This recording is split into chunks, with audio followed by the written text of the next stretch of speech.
Excited ka na bang pumasok sa real estate investing? Good. Pero teka lang, huwag kang magmadali. Teka, alamin natin.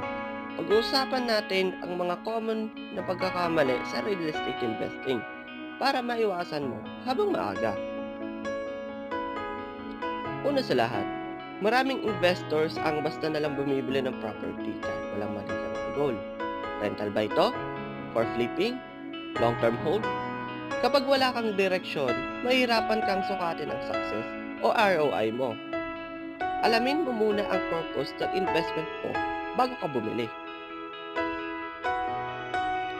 Second mistake, hindi pag-check ng property background.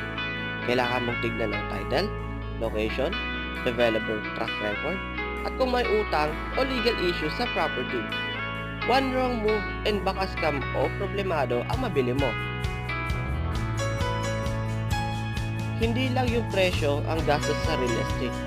Maraming hidden costs tulad ng taxes, renovation, maintenance, at broker's fees. Kung di ka handa, baka maubos ang budget mo. Makabayad sa mga di inaasahang gastos. Always do your math before closing any deal. Real estate is one of the best investment. Pero dapat may tamang diskarte.